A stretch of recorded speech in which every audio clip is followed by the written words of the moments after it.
Today, I want to talk to you about probably one of the most important things you'll ever hear in your life. Actually, it's something that you have said probably a million times. Today, I want to talk to you about your want to. Welcome to Becoming Wiser with Dr. Robert A. Rome, author and world-renowned public speaker, as he shares stories involving his experiences and lessons learned in a good-spirited, positive, and fun way. Here's Dr. Robert A. Rome.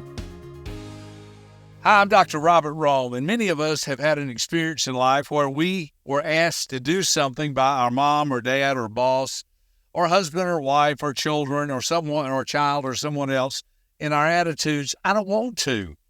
I don't want to do that. Why do I have to do that? Can somebody else do that?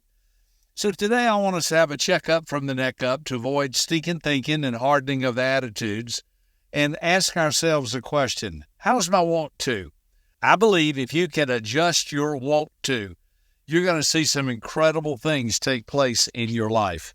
So I know by understanding this simple principle of wisdom, and that's what these podcasts are all about, becoming a wiser person. I know that when I can adjust my want to, everything seems to get better and everything almost changes for the supernatural, and I'll explain. Just last week, I was working with my filing cabinet. I have a filing cabinet, and it has 4 drawers.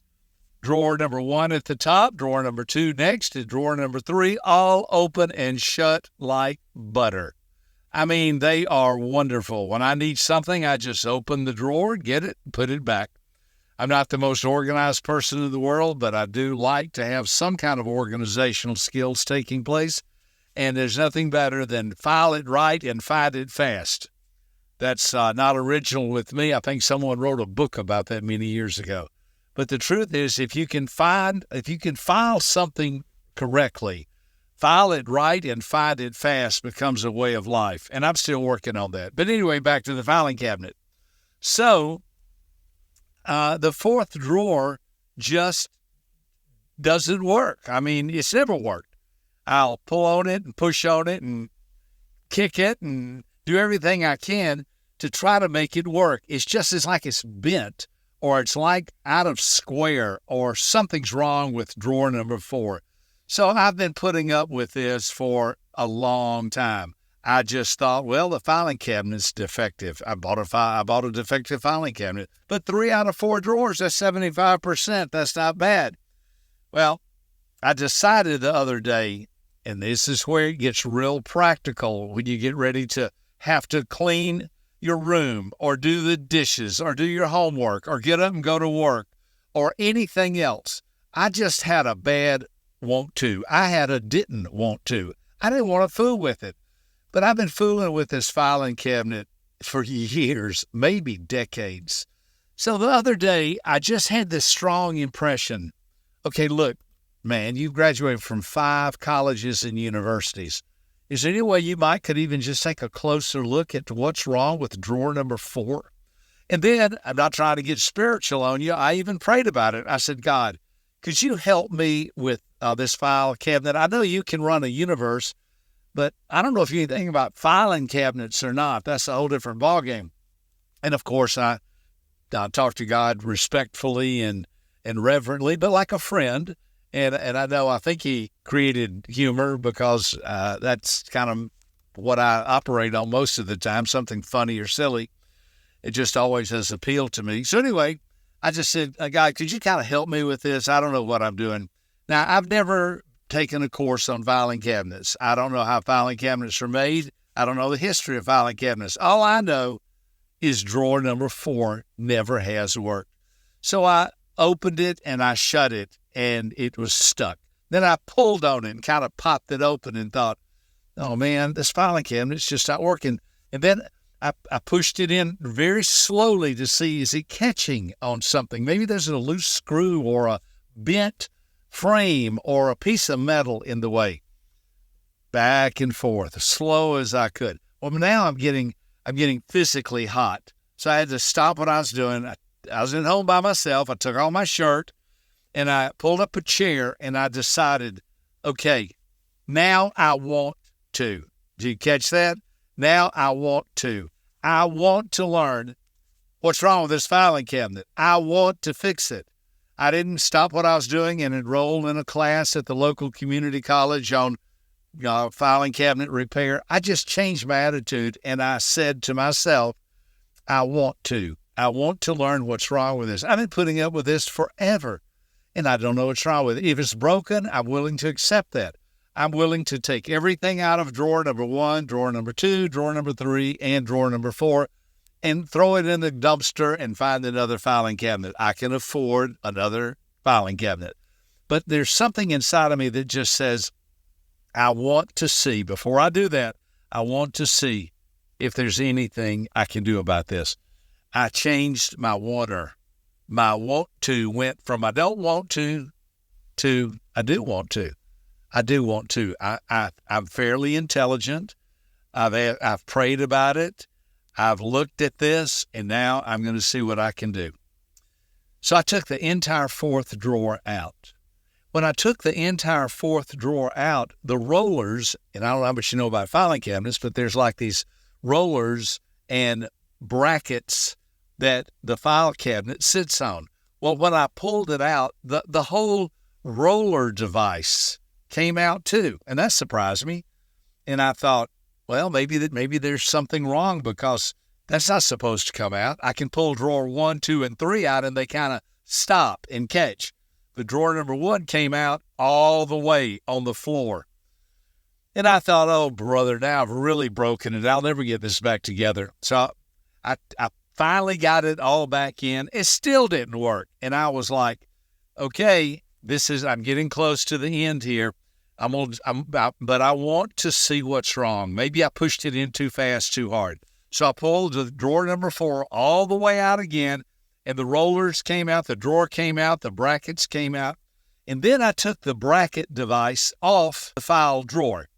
The file drawer was on the floor, and I lifted it up, and I pulled the roller device off, and I looked at it.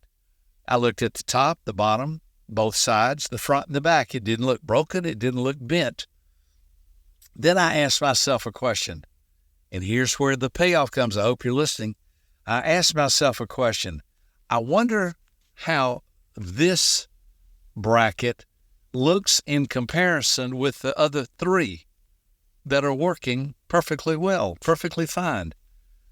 So I opened file drawer number 1, and I looked at the side of it at this metal bracket, and then I looked at the bracket in my hand, and I had it upside down. I couldn't believe it. I thought, wait a minute. It's no wonder this thing's not working. It's an upside down. The rollers are still there, and the clip is still there, but I'm rolling drawer number 4 on top of the rollers instead of letting the drawer be on the rollers. It's like the rollers were on the grid. I don't know what all these words are, but it was on the bracket on the top. It should have been on the bottom so the drawer could sit on it. So I turned it over as I was laughing, and I thought, thank you, God. I guess you do know how to fix a filing cabinet. And so I turned it all the way over, but I thought, well, I don't want to say anything too soon because I still haven't put it back together. So I put the whole drawer back, the whole bracket back in, kind of checked it to make sure it was in all the way. Then I picked up drawer number 4, worked with it, slid it back in, and nirvana. It went in like butter. Then I thought, wait a minute, I better pull it out to see if it'll come out correctly or if it's supposed to catch when it pulls a certain length. I pulled it out. It worked perfectly. Y'all, I sat there and I opened and shut that drawer about 5 times. I was so proud of myself. I thought, man alive, I'm going to open a filing cabinet repair shop. I am so happy. I learned how to fix this file cabinet, and I learned how to fix this drawer. But here's what I really want to talk to you about. Hope you're listening, and I hope you're enjoying these podcasts. Here's what I really want to talk to you about. I think everything changed when my attitude changed. When I went from, I don't know how to do this, I don't want to do this, stupid filing cabinet, and I'm going to buy me another one too. Wait a minute. I want to do this. Take a deep breath. I want to learn how to do this. It's true. It may be broken. It's true. It may be beyond my mental intelligence to repair this file cabinet. but I'm going to at least change my attitude and want to do this. I begin to feel lighthearted, a little bit lighter in my step. Instead of me getting all bent out of shape when it didn't work right, I thought, that didn't work. Let me try something else. Then my mind, watch carefully, my mind moved away from, I don't want to, well, what are some additional possibilities? And that's where you make money. That's where you develop good relationships. That's where you learn how to get a good education. What are some additional possibilities? You see, when you say, I can't do that, your mind shuts down. But when you say, how can I do that? Your mind opens up to all new possibilities. I don't want to do that. Your mind shuts down. I want to learn how to do this. And my mind opened up. And the next thing you knew, I was able to repair the file cabinet. And the drawer works now fine. And I have opened and shut it 2 or 3 extra times just to make me smile. Now, listen carefully. I realize this does not work for everything. I can't just say, I want to know how to do open heart surgery and go to the hospital and then they start letting me do open heart surgery. That's not the way that works. I have to get an education. I have to go to school. I have to get certified. I have to get degrees. I have to get authorized and all of the other qualified in order to do certain tasks. But listen carefully. I don't know how many times in a day we face situations like open heart surgery. Most of it is, I don't want to help my husband. I don't want to help my wife. I don't want to do the dishes. I don't want to do my homework. I don't want to walk the dog. I don't want to. You get the idea. I'm talking to me and I'm letting you listen. I have changed my tune about several things that I have looked at lately and thought, I don't want to do that. And now I'm thinking, you know what? I want to do that. I want to do it better. I want to know how to do it. I want to look at it. I want to study it. I don't want to spend the rest of my life repairing filing cabinets. But here's the deal. When you work with yourself in one area, it spreads, it filters to other areas. You see, when your attitude's, I want to help clean the table, that's going to help you one more step in, I want to do my homework. That's going to help you one more step in, I want to have a good relationship with my brothers or sisters. That's going to help you with one more step in, I want to have a good life. That's going to help you too. I want to learn how to do this business deal so I can make more money. I am amazed, and you can listen to this all day long, but here's what I'm amazed about. You are the only person on planet Earth that controls and is in charge of your want to. It's yours. Oh, I know sometimes your boss or your teacher or your coach can make you're going to do this. You think to yourself, well, I'll do it because I don't want to get in trouble, but I don't want to. There it is. But I don't want to. There it is. Instead, you know what? I want to do this. I want to learn how to do this. I want to please my coach. I want to please my parents. I want to work hard and please my boss. I want to have a good life. I want to do things better, differently, and most of all, I want to have a good attitude. So the next time you get frustrated, and here's the great thing about today's podcast, you are not going to have to wait very long before this tidbit of wisdom kicks in. In other words, these podcasts are about becoming wiser. I promise you, I give you my word, within the next 24 hours, something's going to happen, and you're going to think, I don't want to do that. I don't want to watch that. I don't want to change that. I'm watching a history channel. I don't want to watch that. I don't want to watch a sport. No. Something's going to happen, and inside of your mind, in your heart, you're going to feel and sense, I don't want to do that. And then you got to catch yourself. And if it's good and pure and wholesome and right, you're not wanting to do something illegal, immoral, unethical, or is going to hurt another person, but you just think, whatever it is, it may be as simple as feeding the dog. I don't want to. Oh, wait. There's my wanter. Okay, I'm going to feed the dog, and I'm going to feed the dog better than I've ever fed the dog in my life or in the dog's life. And I'm going to have a good attitude about that. And you just took one more workout with your wanter. If you ever go in a gym, know when you walk in, the design of those weights, every weight, every treadmill, everything in the gym is designed to not cooperate with you. It creates resistance so you can get faster and stronger. Well, that's why you have a want to.